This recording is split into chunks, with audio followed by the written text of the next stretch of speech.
Dzisiejszy cytat muszę przeczytać z kartki, ponieważ jest za długi i nie jestem w stanie go zapamiętać. 4 nieoznaczone Alfa Romeo 155 Twin Spark pędziły z rykiem wiader koronarii, niczym odrzutowe myśliwce rozpędzające się na pasie startowym. Dzisiejsze auto jest bohaterem literackim, a cytat pochodzi z powieści Dana Browna Anioły i demony.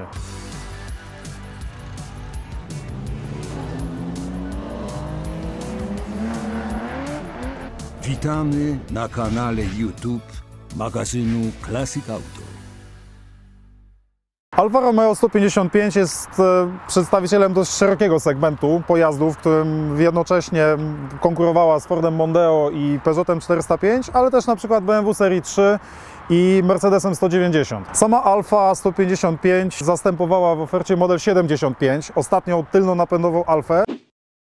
No i została dosyć chłodno przyjęta przez fanów marki z prostej przyczyny, ponieważ samochód był mechanicznie dosyć bezpłciowy. Jeżeli chodzi o stylistykę tego samochodu, jest to taki pomost między latami 80. i 90., czyli samochód ma jeszcze w sobie takie naleciałości kanciastych linii, ostre cięcia, klinowaty kształt przodu i unosząca się ku górze linia nadwozia, z takimi płynnymi przejściami w lata 90. Zaokrąglenia, obłości i te sprawy. Coś, co najbardziej kłuje w oczy, przynajmniej mnie subiektywnie, to dość nieproporcjonalna linia w odniesieniu do na przykład kół samochodu, ponieważ samochód posiada 15-calowe koła, które jak na ten segment są dosyć spore, ponieważ większość aut miało koła 14-calowe.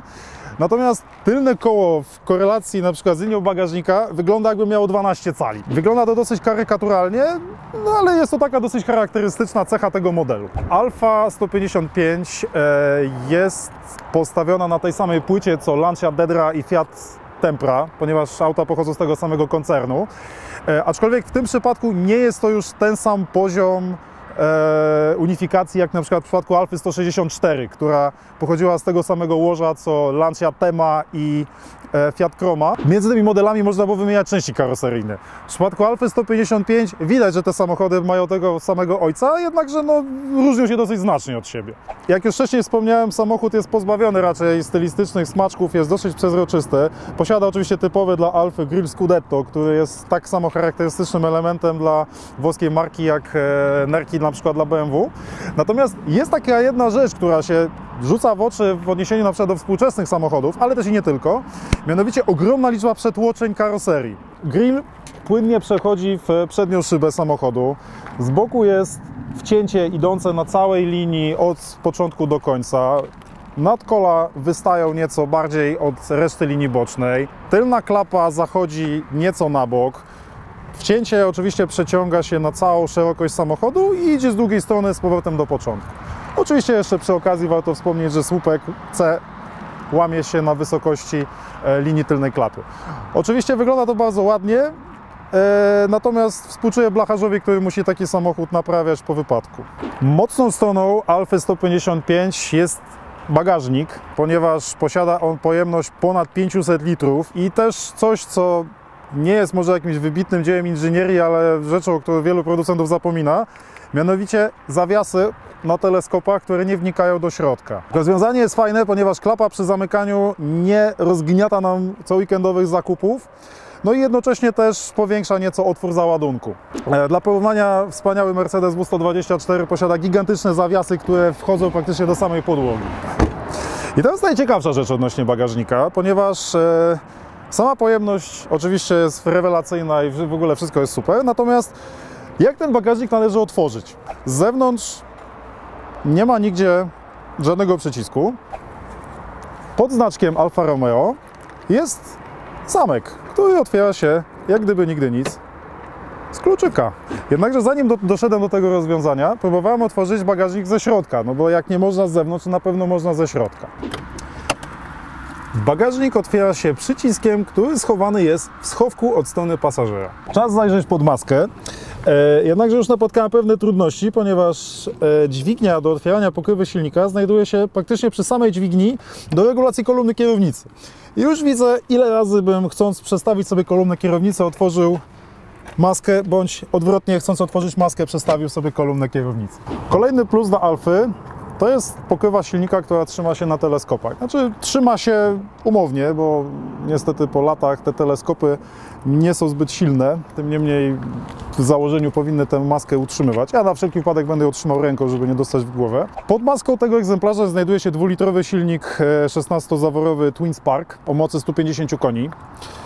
Alfa Romeo w gamie Fiata, nazwijmy to, była autem z takim sportowym zacięciem i ma to też odzwierciedlenie w ofercie silnikowej, ponieważ dla modelu 155 wszystkie silniki, jakie były oferowane, rozwijały parametry pozwalające rozhuśtać auto do prawie 200 km na godzinę, czyli raczej to były osiągi jak na ten segment dosyć znaczące. Silnik, w który wyposażony jest ten samochód, znajduje się tak mniej więcej w środku oferty, ponieważ były też jednostki mocniejsze, jednostki słabsze. Twin Spark oznacza technologię 2 świec na cylinder, czyli jeżeli jedna świeca nawali, mamy jeszcze drugą, żeby samochód jeździł na wszystkich tłokach.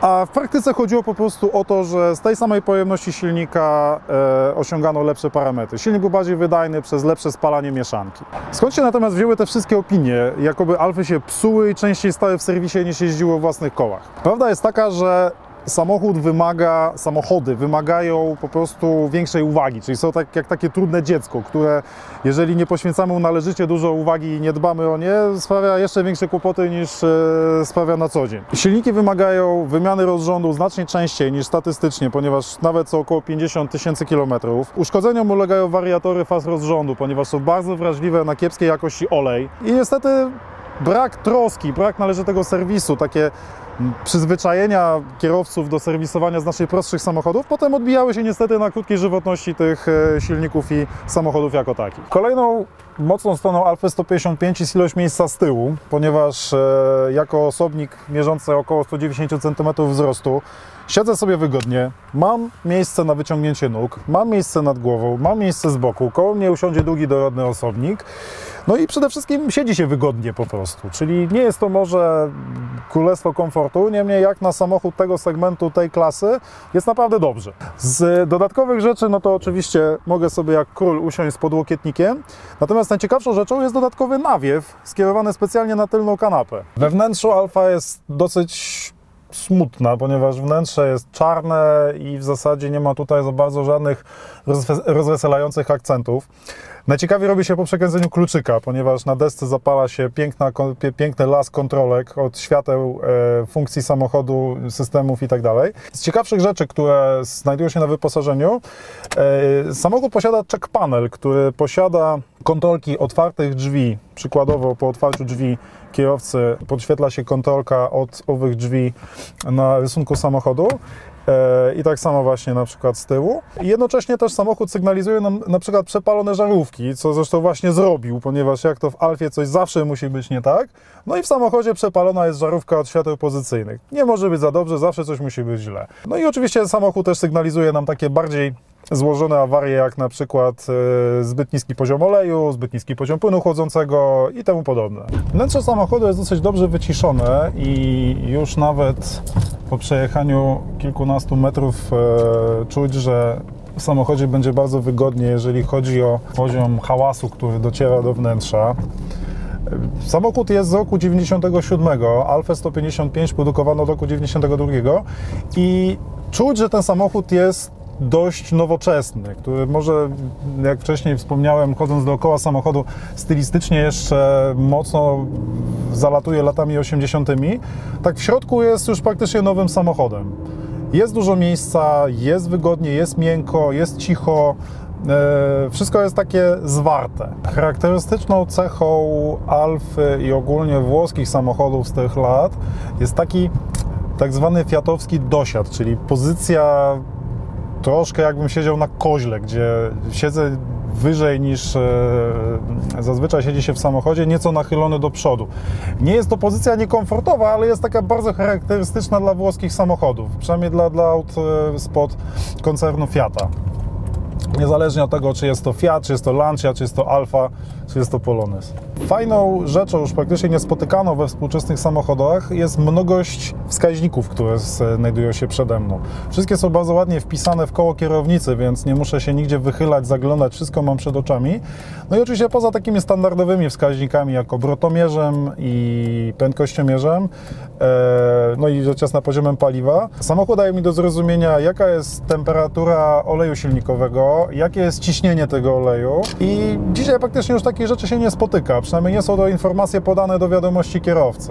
Z całego koncernu Fiata Alfa Romeo jest marką, która miała mieć takie sportowe zacięcie i tak jak na przykład Lancia była samochodem bardziej szlachetnym, tak Alfa miała być samochodem takim bardziej sportowym. Samochody Alfy miały rozwijać wyższe prędkości, miały jeździć znacznie lepiej, miały mieć takie sportowe zacięcie.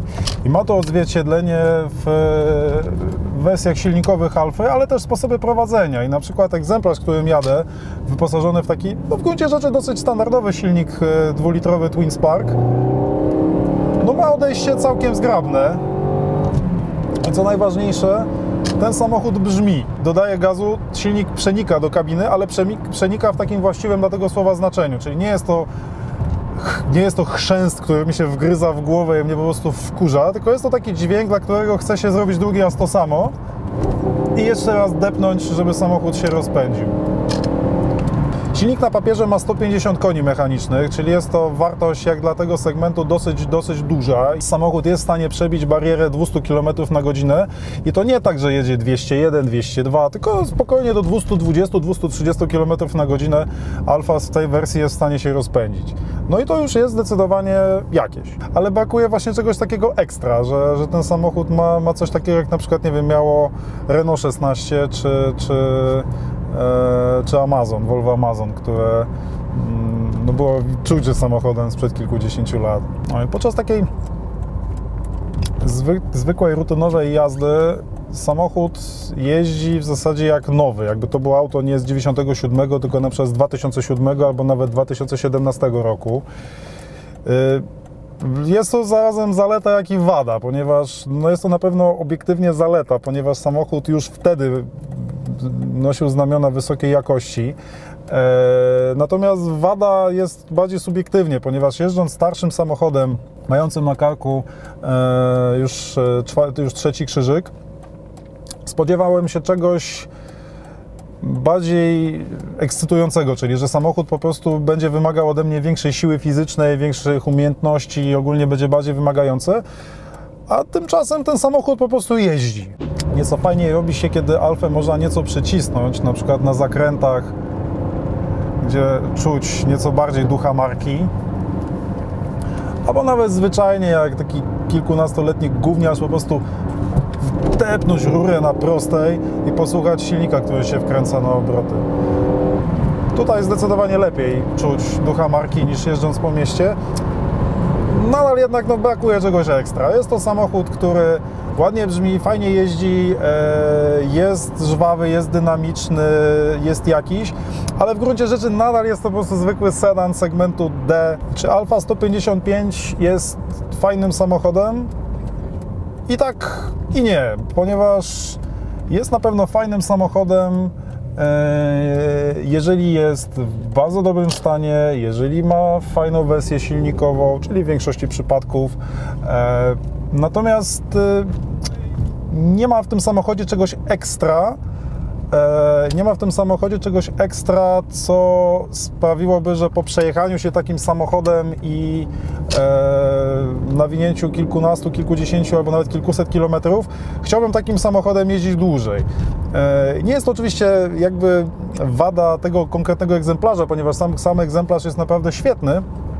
Bardziej jest to po prostu wada sama w sobie, gdzie ten samochód po prostu jest jaki jest. A nawet nie jest to wada, a po prostu cecha, ponieważ no nie można samochodowi zarzucić, że po prostu jeździ dobrze, jeździ w sposób nie rzucający się w oczy, nie jeździ w sposób wymagający od kierowcy ekstremalnych umiejętności. Także dla zwykłego Kowalskiego samochód jest naprawdę porządnym autem o przyzwoitych możliwościach przewozowych, dużym poziomie komfortu i bardzo zgrabnej wydajności silnika. Ale dla człowieka, który spodziewa się czegoś ekscytującego, raczej tego tu nie znajdzie. Jeżeli chcesz prenumerować magazyn Classic Auto, zapraszamy na stronę www.classicautomag.pl/sklep. Link znajduje się w opisie tego odcinka.